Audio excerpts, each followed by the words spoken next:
Sir Gangadhar master గారు చూడడానికి ఏదో దీపంలా కనిపిస్తుంది, నిజంగా దీపం అంటారు అది? ఇది దీపం అంటే దీపం కాదండి, ఇది కొవ్వొత్తు ఇందులో పెట్టుకొని వెలిగించుకోవడానికి అండి. కొవ్వొత్తు అండి. కొవ్వొత్తు. మరి కొవ్వొత్తు వెలిగిస్తుంటే మరి ఏంటంటే కరిగిపోతుంది కదా, మరి ఎలా? చూడండి, దానికి టెక్నాలజీని మన పూర్వీకులు తయారు చేశారండి. కాంతి ఎక్కువగా రావడానికి, కొవ్వొత్తు ఆరిపోకుండా ఉండడానికి చిమ్నీ అండి. చిమ్నీ కూడా చూసారా, పువ్వు ఆకారంలో చిమ్నీని తయారు చేశారండి. కొనుక్కునేప్పుడు పూర్వం ఇలా టెస్ట్ చేసి చూసి ఉండండి ఎక్కడ పగిలిందా లేదా మంచిదా కాదు అయితే. అవునండి, ఇది కొవ్వొత్తి తాలూకా స్టాండ్ అండి. ఇక్కడ గమనించినట్లయితే ఈ మూత తీయొచ్చండి. ఈ మూత తీసిన తర్వాత దీంట్లో ఒక స్ప్రింగ్ ఉంటదండి. స్ప్రింగ్ ఉందండి. కొవ్వొత్తు ఈ స్ప్రింగ్ లో పెట్టేసి దీంట్లో పెట్టి కొవ్వొత్తిని అనగదొక్కినట్లయితే ఇంతవరకు వెళ్ళిపోద్దండి. గట్టిగా నొక్కితే కొవ్వొత్తు ఇంతవరకు దగ్గర 7-8 ఇంచులు వెళ్ళిపోద్దండి. వెళ్ళిపోయిన తర్వాత దీన్ని క్యాప్ వేసేయాలండి. ఈ విధంగా క్యాప్ వేసేసిన తర్వాత ఒత్తు మాత్రమే పైకి ఉంటదండి. ఒత్తు ఒకటే పైకి వెలిగిస్తాం. దీని ద్వారా బెనిఫిట్ ఏంటంటేనండి, జనరల్ గా ఓపెన్ గా కొవ్వొత్తు వెలిగిస్తే తొందరగా కొవ్వు కారిపోతుంటదండి. కొవ్వు తొందరగా హీట్ కారుతుంటది. ఇది ఎక్కువసేపు ఉంటదండి. కొవ్వొత్తు వెలిగిన కొలిది స్ప్రింగ్ పైకి అలా పైకి తన్నుతూ ఉంటది.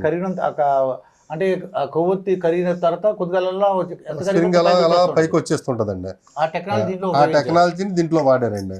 చూసారా, కొవ్వొత్తి పెద్ద గాలి వచ్చినా ఇంట్లో ఇంకా వెలిగి ఆరడానికి అవకాశం లేదండి. ఇప్పుడు మన జనరేషన్ పిల్లలకు ఇప్పుడు ఎలా ఉందంటే చక్కగా లైట్లు, మళ్ళీ స్టడీ ల్యాంప్స్. అవునండి, అవునండి. దగ్గరికి మనకు ఒకటే ల్యాంప్స్ అన్ని ఉన్నాయి.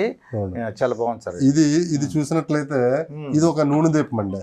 సరే, ఇది బరువుగా ఉంది ఏంటి సార్ ఇది? అసలు ఇది కూడా ఒక నూనె దీపం అండి. నూనె దీపం. ఆ రోజుల్లో కరెంట్ లేనప్పుడు నూనె దీపాలు ఎక్కువగా వాడేవారండి. ఈ నూనె దీపం ఒక అడుగు ఎత్తుందండి. ఇందులో నూనె పోసేవారండి ట్యాంక్. ఈ క్యాప్ ఓపెన్ చేసిన తర్వాత ఇందులో మనకి ఒత్తి పెట్టేవారండి. ఈ విధంగా చూసినట్లయితే దీనిలోంచి ఒక ఒత్తి కాటన్ కూడా తీసి ఒత్తి వెలిగించేవారండి. నూనె పోసేవారు. ఏదైనా అవ్వచ్చు. రాత్రి అంతా కూడా ఇదే వెలుగులోనే ఇల్లు ఉండేదండి. కరెంటు గానీ ఏమి కూడా ఆ రోజుల్లో కొనుగొనబడలేదండి. ఈ విధమైనటువంటి దీపాలు మన పూర్వీకులు వాడారండి. చాలా పాతకాలం ఉన్నటువంటి. మీకు ఇంకొక అరుదైన వస్తువు చూపిస్తున్నాను. ఇది పక్షి ఆకారంలో ఉందండి. ఇది హారతి ఇచ్చుకునేటటువంటి ఒక హారతి బరినండి. ఏంటంటే హారతి చిన్నది ఏంటంటే ఇప్పుడు ఈ రోజుల్లో హారతి చాలా సింపుల్ గా ఉంటది. చిన్న ప్లేట్ లా ఉంటదండి. దీనికి కూడా ఒక ఆర్టిస్టిక్ గా ఒక నెమల్లా ఉంది. నెమల ఆకారంలో దీన్ని చక్కగా తయారు చేశారండి. దీంట్లో పైన ఒక కప్పు ఉంటదండి, అందులో హారతి పెడతారండి.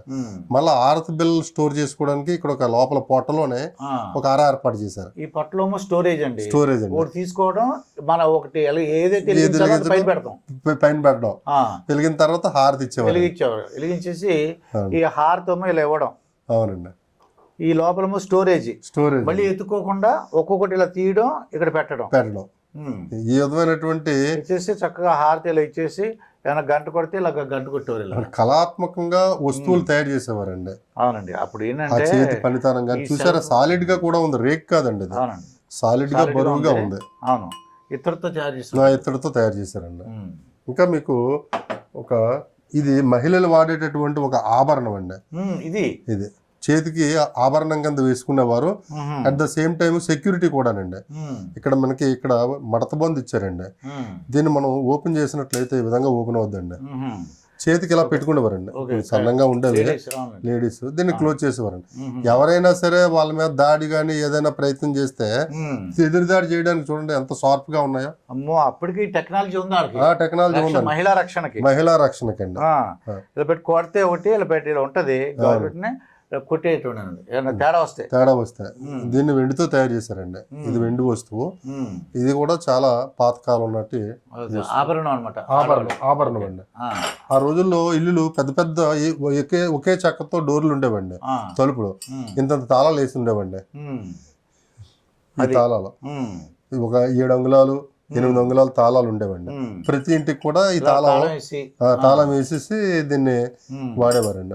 పెద్ద తాళాలు ఉండేవండి. ఇప్పుడు గంగాధర్ గారు ఇప్పుడు ఎలా వచ్చేసిన టెక్నాలజీ, జస్ట్ ఏలు ముద్ర వేస్తామండి. మన ఫింగర్ ప్రింట్ ఏంటంటే ఓపెన్ అయిపోతుంది డోర్. అవును, లేదంటే మన ఫేస్ చూసిన డోర్ ఓపెన్ అయిపోతుంది. ఆ రోజు టెక్నాలజీ ఇదండి. ఇది వాడు లాక్ ఇలా ఓపెన్ చేసి. అవునండి. వీళ్ళంటే 3 ఇప్పుడున్న బ్యాంకులు ఏముంటున్నాయంటే 2 ఉంటాయండి. 2 తాళాలు. ఒకటేమో మేనేజర్ ఉంటుంది, ఇంకో ఆఫీసర్ ఉంటుంది. అవునవును. ఇద్దరు కలిస్తేనే నీకు ఇది ఓపెన్ అవుతుంది అంటారు. అవునండి. ఇవి చూసినట్లయితే ఇవి టేబుల్ మీద పేపర్ వెయిట్స్ అండి. ఓ పేపర్ ఇవి కూడా ఇత్తడితోనే తయారు చేశారండి. 1950-60 ప్రాంతానికి సంబంధించినటువంటి పేపర్ వెయిట్స్ అండి. పేపర్ వెయిట్స్ ఓకే బరువుగా ఉన్నాయి చూసారు కదా, ఇవన్నీ కూడా మన వాళ్ళు గులకరాయిలు పెట్టే పాపం అవును. ఏదైనా ఇది ఆర్టిస్టిక్ గా ఉంది. ఇది మామూలుగా ఏంటంటే ఈ రాయలు ఉంటాయి కదండి, అవును, ఈ గులకరాయిలు పట్టుకుని ఫిల్మ్ పెట్టి అవుతారు.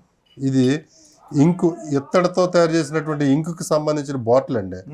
ఇది ఓపెన్ చేసినట్లయితే పెట్టిన ఇందులో లోపల 2 రెడ్ ఇంక్ ఒకటి ఉందండి, బ్లూ ఇంక్ అండి. వాడినటువంటి ఆనవాళ్ళు కనిపిస్తున్నాయి. ఈ ఇంక్ పెన్లు వాడేటప్పుడు వీళ్ళు వెనకతల ఆఫీస్కి అయితే ఆఫీస్కు లేదా ఎక్కడైతే ఎక్కడ పని చేస్తారో అక్కడ తీసుకొని వెళ్ళేవారండి. దీన్ని ఇది ఒక అంటే భోజనం క్యారేజ్ తో పాటు ఇది ఒకటి చిన్న క్యారేజ్ అండి. దీన్ని ఇత్తడితో తయారు చేశారండి. మీకు ఇంకో వస్తువు చూపిస్తున్నాను. ఇది డిప్పి పెన్ అండి. ఆ రోజుల్లో ఇంక్ పెన్ రావడానికి ముందు డిప్పి పెన్లు వచ్చేవండి. ఇందులో ఇంక్ ఉండేది. ఈ పెన్ ఇలా ముంచి దీంతో రాయడమేనండి. మళ్ళా ముంచడం, రాయడం. అంటే ఇలా పెట్టి రాసేవారండి. దీనిలో రాసేవారు. కాలిగ్రఫీ అని అక్షరాలు చాలా అందంగా ఈ పెన్తో రాసినట్లయితే చాలా అందంగా వస్తుందండి రైటింగ్. కాలిగ్రఫీ రాసే వాళ్ళు మెజారిటీ డిప్ పెన్లు వాడేవారండి. తర్వాత ఇంక పెన్లు వచ్చాయండి. రత్నం పెన్లు, ప్రసాద్ పెన్లు, ఇంకా రకరకాల పెన్లు అన్ని వచ్చాయండి. సొసైటీ తర్వాత అంతా కూడా టెక్నాలజీ మారిందండి. ఇప్పుడు బాల్ పెన్లు ఇవన్నీ కూడా వస్తూ ఉన్నాయండి.